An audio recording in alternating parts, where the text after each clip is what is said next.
नमस्कार मित्रो, मी आता पेरू प्लॉट 2 मध्ये आहे. ह्याचं पहिलं पाणी आपण फुल दिलेलं होतं, खत वगैरे पहिलं भरलेले होते. त्याच्यानंतर आज 6व्या दिवशी दुसरं पाणी देणं चालू आहे. आता दुसऱ्या पाण्याला आपल्याला ह्याला रॅली गोल्ड सोडायचं आहे. आज शेवटचा टप्पा आहे. रॅली पाणी संपलेलं आहे. रॅली गोल्ड एकरी 200 ग्रॅम सोडायचं आहे. आता हा प्लॉट आहे 3 एकरचा, म्हणजे 200 ग्रॅम बाय 3 असं 600 ग्रॅमचं नियोजन आहे. हे पाणी चालू आहे. कसं थेंब थेंब पडतं. इनलाईन आहे. जांबाला पाणी जास्त लागतं, त्यासाठी जांबाला इनलाईन टाकलेलं आहे. इनलाईनमुळे काय होतं, त्याला पुरेसं पाणी होऊन जातं.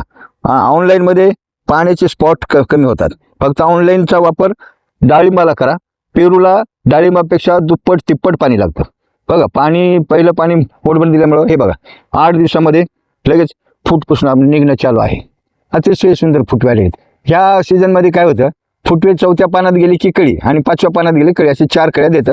मिनिमम 2 कळ्या एका फुटव्यावर मिळतात. त्यासाठी फलधारणा ही खूप होईल असं अपेक्षित आहे. जे शेतकरी बांधव याच्यासोबत आहेत त्यांनी रॅली गोल्ड सोडण्याचं नियोजन करावं. द्या. नमस्कार.